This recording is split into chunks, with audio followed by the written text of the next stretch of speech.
Mic का ऊपर से देखो, कल हमारा टॉपिक कौन सा हुआ? जुडिशियल रिव्यू, है ना? क्या है? न्यायिक पुनरावलोकन वाला टॉपिक पूरा हो गया था कल। न्यायिक पुनरावलोकन क्या होता है आप जानते हैं कि अगर विधायिका ने कोई कानून बना दिया है तो उस कानून पे न्यायालय क्या कर सकता है? रिव्यू कर सकता है, जुडिशियल रिव्यू। अब जुडिशियल रिव्यू क्यों होना चाहिए? ताकि न्याय संविधान की रक्षा की जा सके, लोगों के अधिकारों की रक्षा की जा सके, न्यायपालिका की स्वतंत्रता सुनिश्चित किया जा सके। ये सारी चीज़ें जुडिशियल रिव्यू के माध्यम से इंश्योर की जाती हैं। अब हम देखेंगे नेक्स्ट टॉपिक जो कि वेरी वेरी मोस्ट IMP है, न्यायिक सक्रियतावाद, जिसे कहा जाता है जुडिशियल एक्टिविज्म। अच्छा, जुडिशियल एक्टिविज्म का मतलब, एक्टिविज्म का मतलब क्या होता है? सक्रिय का मतलब क्या होता है? एक्टिव होना, है ना? बहुत ज़्यादा मतलब सक्रिय रहना। कोई रहता है ना, बहुत कोई जैसे गाँव में बोला चरपरा बच्चा रहता है जो दौड़ता रहता है। सेम ऐसे न्यायिक सक्रियतावाद मतलब न्यायपालिका कभी कभी एक्टिव हो रहती है, सक्रिय रहती है। कौन सा? मान के चले, हमने आपको उदाहरण देते हैं कि एक स्लम एरिया है। स्लम एरिया समझते हैं ना? झुग्गी झोपड़ी रहती है ना, झुग्गी बस्ती वाले, जहाँ पर एक शहर से बाहर एक मतलब बहुत गरीब लोग रहते हैं। इधर आ जाओ, पीछे नहीं, वहीं बैठे हो, है ना? तो वहाँ पर उन लोगों को अपने अधिकारों के बारे में पता नहीं है। अब अगर उन्हें पता नहीं है तो उनके अधिकारों की बात कौन करे? कोई नहीं करेगा। तो न्यायपालिका ने देखा तो वो एक एक्टिव हो गई, सरकार को बोलेगी आप इनके लिए क्या कर रहे हो। तो ये होता है जुडिशियल एक्टिविज्म। जुडिशियल एक्टिविज्म मतलब न्यायपालिका का सक्रिय हो जाना। आगे बात समझ में? न्यायपालिका सुओ मोटो एक्शन लेती है। सुओ मोटो का मतलब क्या होता है? स्वतः संज्ञान। लिखेंगे आप स्वतः संज्ञान, स्वतः संज्ञान, सुओ मोटो। स्वतः संज्ञान का मतलब ऐसा होता है कि आपने आप से कोई डिसीजन ले लेना बिना किसी के बताए। मान के चले मैं देख रहा हूँ कोई चुपचाप बैठा है, बोले क्यों, क्या हो रहा है आपके? एक तो ये हो सकता है वो मुझे बताए कि सर मेरे पेट दुख रहा है तो इसलिए मैं चुपचाप हूँ, या मैं आगे से पूछूँ क्या हो रहा है, क्यों हो रहा है, कैसे हो रहा है। तो ये होता है स्वतः संज्ञान। मतलब न्यायपालिका किसी मामले पे आगे से एक्टिव हो जाती है कि बोले ये क्यों हो रहा है, वही होता है। तो न्यायपालिका ने यहाँ क्या करा? स्वतः संज्ञान लिया। सरकार को बोला कि आप इन लोगों के लिए क्या कर रहे हैं, है ना? तो सरकार अपना जवाब देगी या वहाँ का प्रशासन वहाँ का जवाब देगा। तो ये होता है न्यायपालिका का सक्रिय होना। जुडिशियल रिव्यू मतलब सरकार ने कानून बनाया उसको देखना, और जुडिशियल एक्टिविज्म मतलब अगर कोई काम नहीं हो रहा है तो उस पर न्यायपालिका आगे से सक्रिय हो जाती है। आगे बात समझ में? तो क्या लिख रखा है यहाँ पर? न्यायपालिका द्वारा, हाँ, न्यायपालिका का जनरली काम क्या है? अगर आप अपील करेंगे, अगर आप न्याय मांगने जाएंगे तब आपको न्याय मिलेगा। लेकिन इस चीज को छोड़कर न्यायपालिका क्या करती है? अपने परंपरागत कार्य को छोड़कर क्या करती है? आगे से जाती है, बाहर चली जाती है। क्या लिख रखा है कि न्यायपालिका द्वारा अपनी परंपरागत सीमा के बाहर जाकर जनहित में, वेरी वेरी मोस्ट IMP, ये न्यायिक सक्रियता क्यों होती है? जनहित में। जनहित में क्या करती है? कार्यपालिका और विधायिका के कार्य क्षेत्र में हस्तक्षेप कर सकती है। जनहित में क्या कर सकती है? जनहित में कार्यपालिका मतलब प्रशासन, कार्यपालिका व विधायिका, कार्यपालिका का विधायिका के कार्य क्षेत्र में क्या कर सकती हैं? हस्तक्षेप कर सकती हैं। क्या कर सकती है? Interference in legislature as well as executive. तो क्या कर सकती? जुडिशियल एक्टिविज्म मतलब for the welfare of the people, लोगों का भला करने के लिए क्या किया जा सकता है? एक तो कार्यपालिका का निर्माण किससे होता है? मिनिस्टर से। किससे? मिनिस्टर से। और मिनिस्टर्स अपना काम किससे इंप्लीमेंट करवाते हैं? ऑफिसर से। किससे कराते हैं? ऑफिसर से। मंत्री जी थोड़ी करेंगे, ऑफिसर मतलब IAS हो गए, SDM, ये सब लोग। और विधायिका मतलब MPs का मतलब क्या होता है? मेंबर ऑफ पार्लियामेंट, जो कि हमारे लोकसभा में कितने हैं? 543, और राज्यसभा में कितने हैं? 245। इन सभी लोगों के कार्यों में इंटरफेरेंस करना क्या कहलाएगा? आपका जुडिशियल एक्टिविज्म। तो क्वेश्चन आएगा कि न्यायपालिका अति सक्रिय क्यों हो जाती है? तो जनहित में। क्यों हो जाती है? जनहित में। किसकी कार्य क्षेत्र में हस्तक्षेप करते, इंटरफेरेंस करती है? कार्यपालिका कौन होती है? मंत्री किससे काम कराते हैं? ऑफिसर से, अधिकारियों से जो नौकरी लगाते हैं। एक होता है इलेक्शन और एक होता है सिलेक्शन। आप लोगों का चयन होगा और मंत्रियों का इलेक्शन होगा। तो जो इलेक्टेड मंत्री रहते हैं वो सिलेक्टेड जो ऑफिसर है तो उनसे काम कर। जैसे अभी रतलाम जिले में महापौर जी क्या है? ये है ना, महापौर। लेकिन काम कौन करते हैं? SP है, IAS है, ये सब लोग करते हैं ना, यही लोग कर रहे हैं। आपका कलेक्टर, एसपी, पुलिस, हर थाना थाना कर रखा है, हर जगह थाना है ना। तो ये लोग काम करते। अगर हेलमेट से बचाने के लिए मंत्री जाएंगे क्या आपको लठ लेके, तो कौन आएगा? पुलिस वाले। तो काम किससे करवा रहे हैं? इनसे। तो इनके काम में हस्तक्षेप करना क्या कहलाएगा? आपका न्यायिक सक्रियतावाद कहलाता है।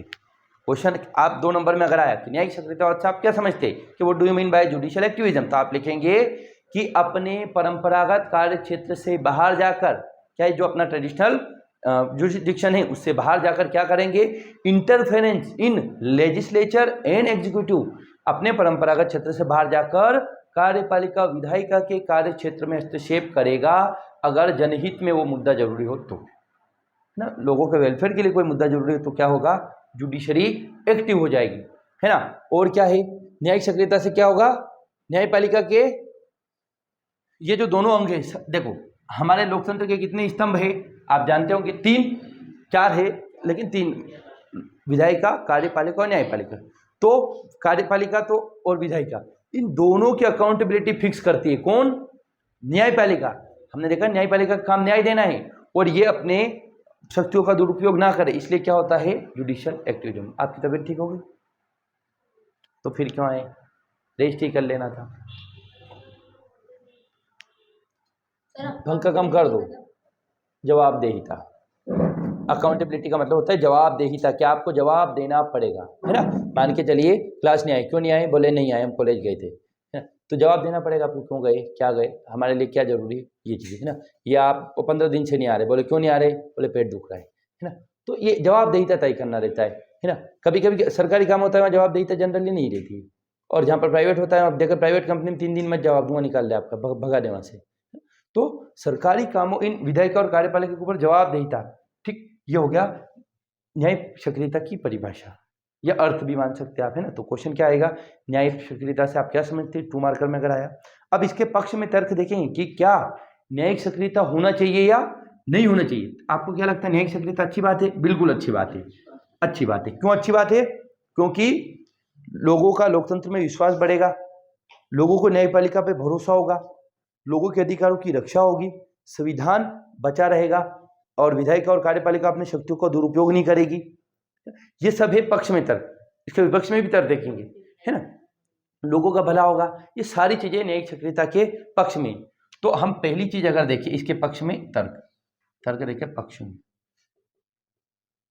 है ना। रीजन इन फेवर, इसके फेवर में क्या क्या रीजन है? तो संवैधानिक दृष्टि से भारत एक क्या है? लोकतांत्रिक Samajwadi, that means democratic Republican, sorry socialist democratic है। क्या है? डेमोक्रेसी तो है लेकिन समाजवादी। अब समाजवादी का मतलब क्या होता है? समाज का भला करना। 2 चीजें होती है, एक तो होता है पूंजीवाद और एक होता है समाजवाद। क्या होता है? एक तो होता है पूंजीवाद और एक होता है समाजवाद। समाजवाद, देखो पूंजीवाद का मतलब ये होता है कि पैसे को महत्व देना, और समाजवाद का मतलब होता है समाज को महत्व देना, है ना। तो भारत क्या है? समाज को महत्व देता है। और बोले वो 4 लोग क्या कहेंगे, आप यही सोचते हैं? अमेरिका में 4 लोग का नहीं सोचते, बोले पैसे होंगे तो सब कुछ नहीं कहेंगे। तो भारत क्या है? लोकतंत्र तो है लेकिन समाजवादी। अमेरिका भी लोकतंत्र है लेकिन पूंजीवादी है। तो क्या लिख रखा है? संवैधानिक दृष्टि से भारत एक क्या है?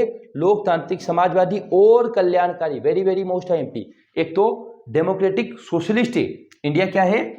डेमोक्रेटिक सोशलिस्ट है, और एक क्या है? वेलफेयर स्टेट है, वेलफेयर स्टेट है, वेलफेयर स्टेट है। अच्छा, वेलफेयर स्टेट का मतलब क्या होता है? लोगों का भला करना। जैसे आपने सुना होगा कि सरकार रहती है वो क्या कहती है? 5 किलो अनाज देती है लोगों को, गेहूं ने, चावल नहीं, है ना। ये सब क्या होता है? लोगों का भला करने का काम राज्य का है। तो इसके नाते न्यायपालिका क्या कहती है? प्रहरी का काम करती है। प्रहरी मतलब क्या होता है? पहरेदार होता है ना, लट्ठ लेके बैठा रहता है, गांव का पहरेदार, जिसे आप क्या बोलते हैं? चौकीदार बोलते हैं। तो पहरेदारी का काम न्यायपालिका करती है कि हम पहरा लगा के बैठे कि सरकारें अपने शक्तियों का दुरुपयोग ना करे, और जो सरकार की जिम्मेदारी क्या है? लोगों का वेलफेयर करना, लोगों का भला करना। ये कहाँ लिख रखा है? वेलफेयर ऑफ द स्टेट, कल्याणकारी राज्य की स्थापना करना कहाँ लिख रखा है?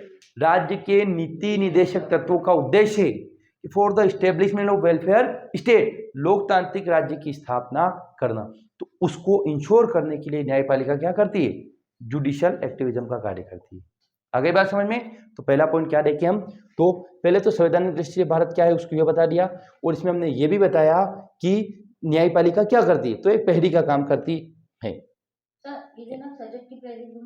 सजग मतलब एक्टिव, क्या यही है प्रहरी की भूमिका। सजग की जगह, सजग मतलब चूहा, 4 चूहे हैं यहाँ, और उधर बिल्ली बैठी, बिल्ली चुपचाप तत्पर बैठी, जैसे एक कूदी चूहे एक खा लिया।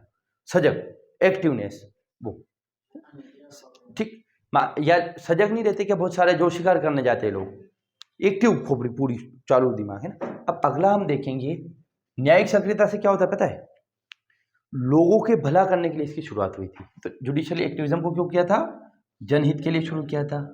जुडिशियल एक्टिविज्म या जनहित के लिए शुरू किया था, जिससे लोगों को क्या हो, न्याय का लोकतांत्रिकरण हो। मैंने क्या बताया अभी, एक झुग्गी झोपड़ी वाले लोग बेचारे ये नहीं जानते कि हमारा क्या होगा, तो उसके लिए न्यायपालिका, वो तो न्यायपालिका जा ही नहीं सकते, न्यायपालिका अफोर्ड नहीं कर सकते, तो न्यायपालिका आगे से एक्टिव हो जाएगी, तो लोगों न्याय का लोकतांत्रिकरण हो गया। आपने सुना होगा न्याय अमीर लोगों के लिए ही, तो जुडिशियल एक्टिविज्म के माध्यम से गरीब लोगों तक भी न्याय पहुंचा। आगे बात समझ में, तो ये होता है। अब अगला क्या है, गठबंधन हुआ। गठबंधन क्या होता है,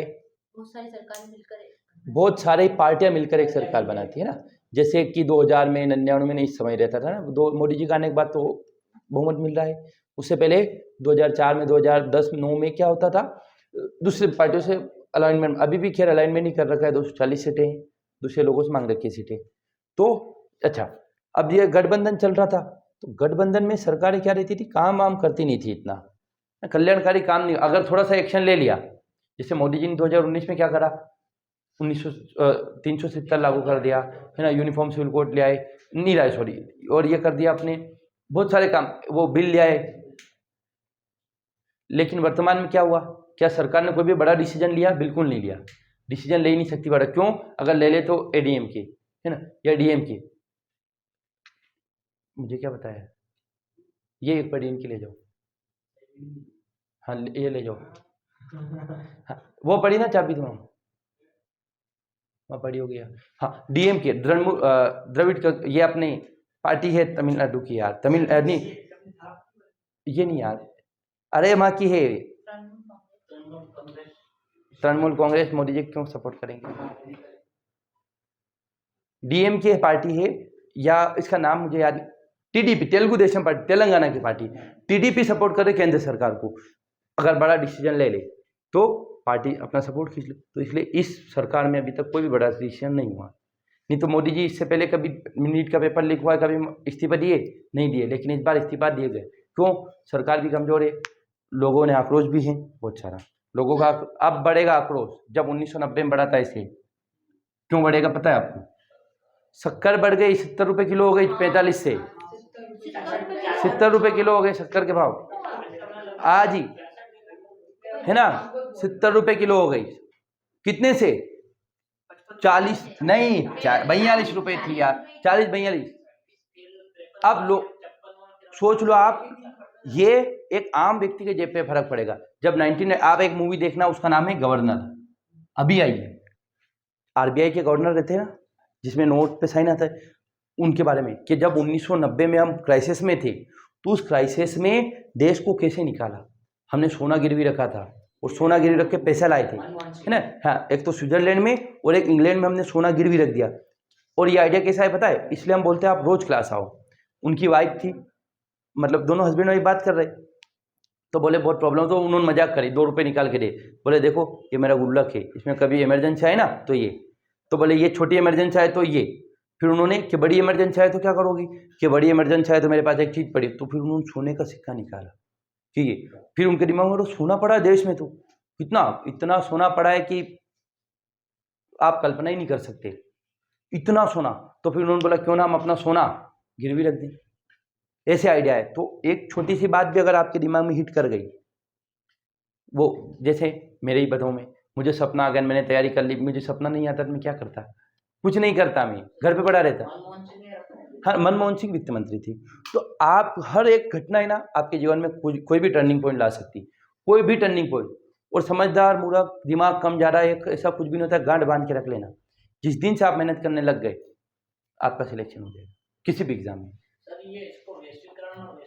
इसके एलपीजी बोला जाता है, एलपीजी अब जब हम पैसे लाए तो लिक्विड नहीं, लिबरलाइजेशन, प्राइवेटाइजेशन, ग्लोबलाइजेशन, जब हम बाहर से पैसे लाए तो उन्होंने बोला हमारे यहाँ पर क्या था, लाइसेंस राज था कि विदेश के लोग कंपनी नहीं खोल सकते, बाहर के लोग आ नहीं सकते, नौकरी नहीं कर सकते। लेकिन हमने, ब्रिटेन ने, उन्होंने एक शर्त रखी, अमेरिका ने भी शर्त रखी, हमें पैसे मिले थे उधार, कोई 100 करोड़ दे रहा, कोई 200 करोड़ दे रहा, ऐसे बोले 100 करोड़ देश के लिए 100 करोड़ कुछ भी नहीं होता, बहुत बच्चा पैसा होता है।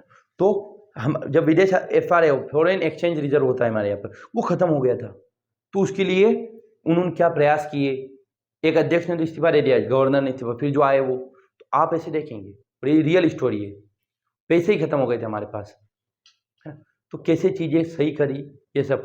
तो उस समय लोगों का हो गया था आक्रोश सरकारों से, लोग, अच्छा पेट्रोल नहीं मिल रहा था लोगों को, अब जैसे भी हुआ था ना वॉर में, अभी शक्कर के भाव बढ़े, तेल के भाव बढ़ेंगे, तो गरीब व्यक्ति कहाँ से खा पाएगा बेचारा। और शक्कर और ये तो हर आम व्यक्ति की जरूरत है, तेल शक्कर तो जरूरत है ना। पेट्रोल चलो, एथेनॉल फेथेनॉल तो हम नकार ही नहीं है गरीब लोगों के पास, ये तो इसका मुद्दा, पर शक्कर का मुद्दा बहुत बड़ा बनने वाला है।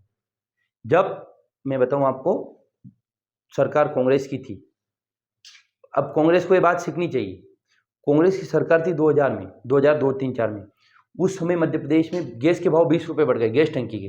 अच्छा, गैस टंकी से गरीब लोगों के पास नहीं अमीर, तो ये जो अपने उमा भारती ने है ना, इन्होंने क्या करा, टंकी लेके निकल गए रोड पे, पूरे मध्य प्रदेश में इन्होंने क्या करा, प्रोटेस्ट करा, टंकी माथे पर बैठ के घूमते थे कि बोले हम कैसे खाना बनाएं, चूल्हा कैसे जलाएं, 20 रुपये। और आज देखो गैस की टंकी के भाव कितने हैं, शक्कर के भाव कितने बढ़ गए, शक्कर के भाव, गैस टंकी 1000 रुपये का थे, उसमें 20 रुपये बढ़ना बड़ी बात नहीं, लेकिन आज ये 30 रुपये की चीज आ रही है, उसके 70 होना बड़ी बात है।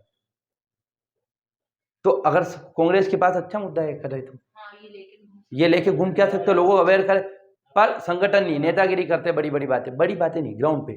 बीजेपी के आप देखो, अगर कॉलेज में भी जाओगे ना तो लड़कों को घेर रखा उन्होंने, सबको भीड़ बना रखा, हम आपको अध्यक्ष बनाएंगे, आपको बनाएंगे, लड़कों को घेर रखा है। NSUI में 2-4 लड़के रहते हो, 2-4 लड़कियों के पास बैठते हो, वही बैठ के नेतागिरी नहीं। पॉलिटिक्स ऐसे नहीं होती है।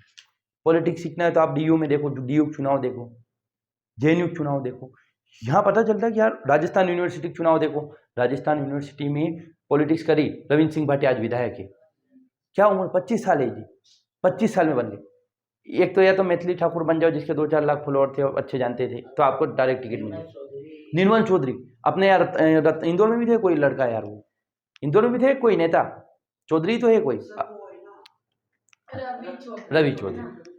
तो अब पॉलिटिक्स करना तो ऐसे ही करना है, कुल मिला के जो काम करो झंडे गाड़ दूंगा, खत्म बात, या तो करो ही मत, या करो झंडे गाड़ दो।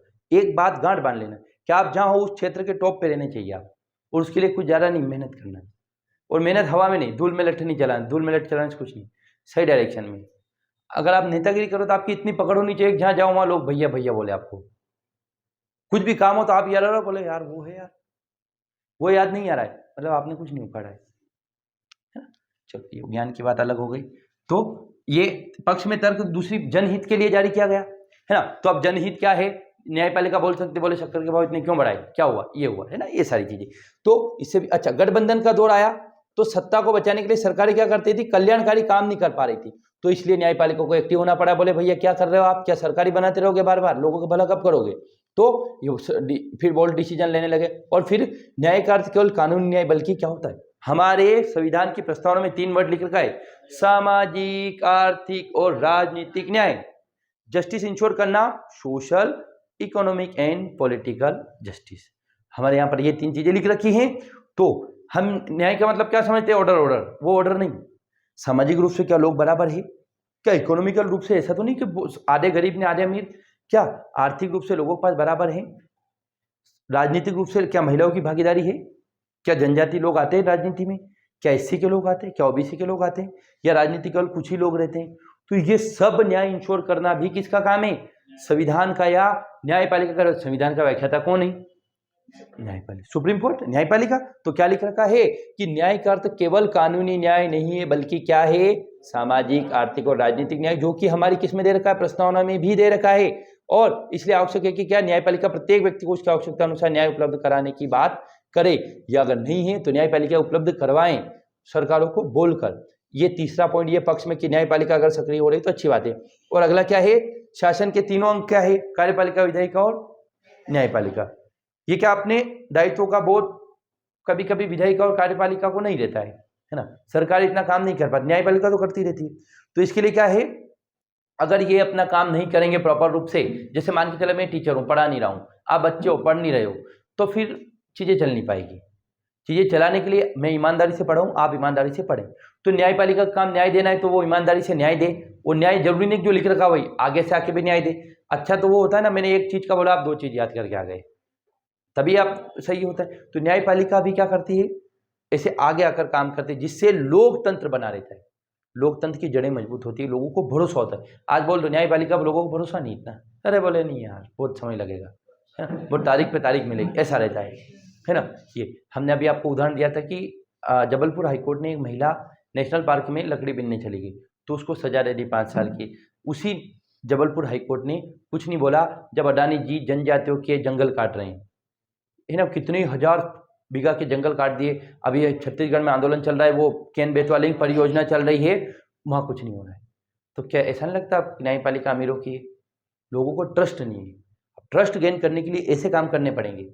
ये देखो, मान के चलिए आपने क्या करा, प्रेमिका है आपकी, उससे बात कर रहे हो, दिक्कत ये हुई कि एक आपकी दोस्त से बात कर रहे थे, ऐसी मजाक मस्ती कर, उसको बुरा लग गया, फिर आप क्या करेंगे, उसको व्हाट्सअप का दे देंगे, आपका के लेवल में व्हाट्सअप चला, इंस्टाग्राम दे देंगे, क्यों, क्योंकि ट्रस्ट में लाने के लिए।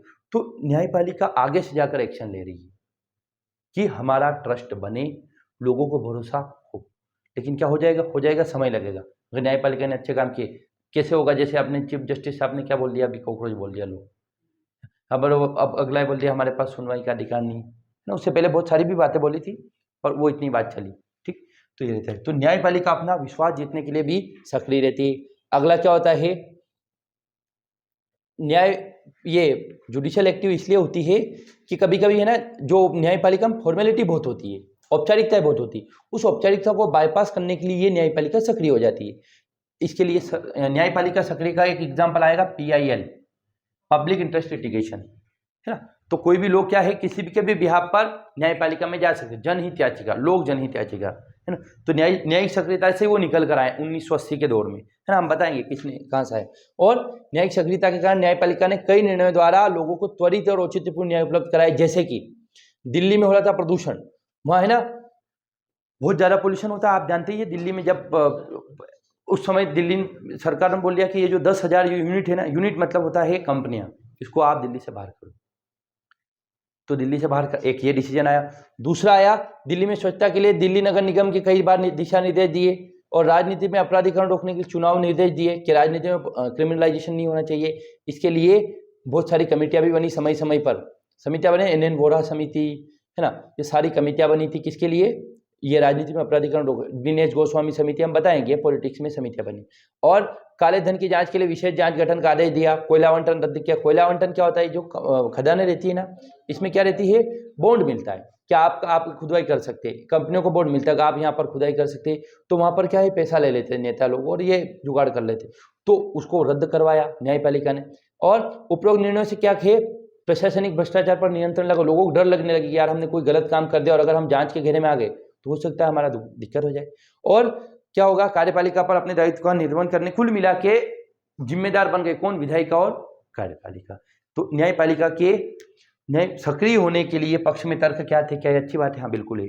अब आते हैं विपक्ष में तर्क कि ये ऐसा तो नहीं कि ये ओवर रिस्क कर रहे या अपने काम से ज़्यादा आगे जा रहे, तो विपक्ष में तर्क, अगर हम देखें विपक्ष में तर्क, न्यायपालिका के विपक्ष में तर्क, तो विपक्ष में तर्क क्या है, सरकार के काम में पहली बात तो ये है कि हर काम में अगर ये उंगली करेंगे तो सरकार को कॉन्फिडेंस नहीं रहेगा कि बोले यार क्या चल रहा है ना, सरकार का मनोबल नहीं रहेगा, आत्मविश्वास दिख जाएगा ना, कि बोले यार ये तो काम ही नहीं करने दे रहे हमें। तो ये तो क्या रहेगा कि क्या आरोप लगाया जाता है, न्यायपालिका का अनावश्यक रूप से कार्यपालिका और विधायिका के कार्य क्षेत्र में हस्तक्षेप करने से क्या होता है, इससे संवैधानिक संकट भी उत्पन्न हो जाता है। सरकारें डरती है काम करने से, और अगर सरकारें काम नहीं करेगी तो लोग वोट क्यों देंगे, है ना। न्यायपालिका अगर काम में हस्तक्षेप करेगी तो फिर लोगों को दिक्कत आ जाएगी, इसलिए न्यायपालिका को ये सक्रिय नहीं होना चाहिए। न्यायपालिका को अपना जो काम दिया गया वही करना चाहिए, और न्यायपालिका कार्यविधि की समीक्षा करना है। क्या है, न्यायपालिका का काम मुख्य रूप से जो कानून बना है उसको देखना है, न कि कानूनों को लागू करवाना है। और ये सक्रिय दावा क्यों होता है, कानून को लागू करवाने के लिए होता है। तो दूसरी बात भी क्या आती है कि आपका काम सिर्फ क्या देना है, बताना है, करना नहीं। मैंने बोल दिया कि ये आप लिख के ले आए, लिखेंगे आप, मैंने बता दिया, मैं लिख के थोड़ी लाऊंगा आपके लिए। तो न्यायपालिका का काम जो सरकारों ने कानून बनाए उसको बताना है, इंटरप्रेट करना है, कॉन्स्टिट्यूशन का इंटरप्रिटेशन करना है, न कि कॉन्स्टिट्यूशन को लागू करवाना। लागू करवाने के लिए कौन है, कार्यपालिका है। कानून बनाने के लिए कौन है, विधायिका है। तो इसलिए ये भी उंगली नहीं करनी चाहिए। इससे क्या होगा, ये क्या, न्यायपालिका कभी कभी क्या होती है, कानून बनाने लगती है, फैसले दे देती है, जबकि कानून बनाने के लिए हमने किसको चुना है, विधायिका को चुना है। तो विधायिका को अपना काम करने दे। और न्यायिक सक्रियता के कारण जनप्रतिनिधियों के महत्व में कमी आती है। लोगों को भरोसा नहीं रहता है ना कि यार नहीं दम नहीं यार इनमें यार। तो जनप्रतिनिधि जो रहते हैं हमारे रिप्रेजेंटेटिव, जो हम लोग चुन के भेजते, किसको भेजते हैं, हम सांसद को। तो हमें उस पर भरोसा नहीं होता है यार, बोले देखो बार बार तो न्यायपालिका ने ऐसा बोल दिया। अब अगली चीज क्या आती है, लोकतंत्र में शासन व्यवस्था का निर्माण करने के लिए देखो शक्ति किसके हाथ में है, जनता के हाथ में। और जनता किसे चुनती है, एमपी को और एमएलए को। जबकि न्यायपालिका तो चुनते थोड़ी है, क्या न्यायपालिका को तो चयन होता है, इनका तो इलेक्शन होता है, उनका चयन होता है ना। कि क्या उनको चुनाव लड़ना पड़ता है जज साहब को, नहीं लड़ना पड़ता। तो अब वो दो लोग बैठे, वो कौन होते बोलने वाले, तय तो वो लोग करेंगे ना जिन्होंने हम लोगों ने चुना है। हम लोगों ने अनीता नागर सिंह को चुना, तो अपनी बात कौन रखेगा, अनीता नागर सिंह रखेंगे। तो क्या लिख रखा है कि लोकतंत्र में शासन व्यवस्था का निर्माण करने की शक्ति जनता के हाथों में होती है, तथा संप्रभु कौन है, संसद होती है। मतलब संसद संप्रभु का सोवरेन कौन है, संसद है। लेकिन न्यायिक सक्रियता के कारण क्या होती है, विधायिका क्या करती है, संप्रभुता का नकार, मतलब उंगली करते हैं उसके जाके विधायिका में, कि बोले यार आप क्यों कर रहे हो ये हो सकता है। और अगला हम देखेंगे, जनता के हितों की रक्षा है के लिए यदि न्यायपालिका कुल मिला के जनता के हितों की रक्षा के लिए बार बार अगर आप उंगली करोगे तो देश का विकास नहीं होगा, बहुत प्रॉब्लम आ जाएगी। और अगली चीज है, संविधान में क्या करा है, लेकिन ये छोड़ो, इसका ये हो गया आपका विपक्ष में तर्क। अब हम देखें इसका निष्कर्ष क्या है, कि क्या न्यायिक सक्रियता होनी चाहिए या नहीं होनी चाहिए। तो आपको क्या लगता है बताओ, होनी चाहिए, लेकिन एक लिमिट में, ज्यादा ओवर रीच नहीं करे अपने पावर को। अब आप कल एक चीज पता करके लाना, लिखो आप, अति न्यायिक सक्रियतावाद किसे कहा जाता है, 7 मार्कर में लिख के लाना। What do you mean by, हाँ, अति न्यायिक सक्रियतावाद किसे कहा जाता है। What do you mean by judicial overreach, अति न्यायिक सक्रियतावाद किसे कहा जाता है। जुडिशियल ओवररीच का मतलब होता है जुडिशरी बहुत ज्यादा ओवररीच हो जाती है।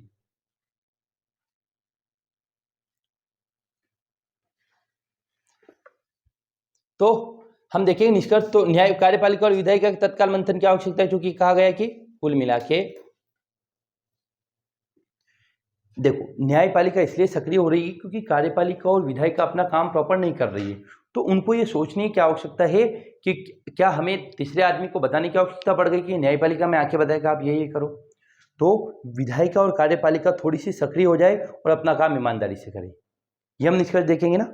और अगला क्या है, न्यायपालिका को भी क्या कहा जाता है, अलार्म घड़ी की होनी चाहिए, जो कि कभी कभी बजे। सुबह अलार्म 6 बजे भर दिया, बजती है ना, क्या बोले थोड़ी थोड़ी देर में बजती है। तो न्यायपालिका कभी कभी बजे, ऐसा नहीं कि बार बार ट्विंग ट्विंग ट्विंग ट्विंग करती रहे, फिर क्या होगा, काम ही नहीं हो पाएगा ना, आपकी खोपड़ी खराब हो जाएगी। तो न्यायपालिका को समय पे क्या होना चाहिए, एक्टिव होना चाहिए, बार बार नहीं। और अगला क्या है, कभी कभी न्यायपालिका न्याय सक्रियता के द्वारा विधायिका के कार्य क्षेत्र में हस्तक्षेप कर देती है, जिससे क्या होता है विधायिका के पास असीमित अधिकार। जैसे कि कभी कभी ना विधायिका न्यायपालिका के फैसले को ओवररीच कर देती है। ओवररीच का मतलब क्या होता है, आगे बढ़ जाती है, उससे फैसले को मानती नहीं, अति हो जाता है। तो फिर उससे न्यायपालिका की साख पे सवाल आ जाता है कि बोले यार आपके पास तो यही नहीं। तो ये हो जाता है आपका न्यायिक सक्रियतावाद वाला टॉपिक खत्म। अब हम पढ़ेंगे अगला टॉपिक, रोको तो इसको।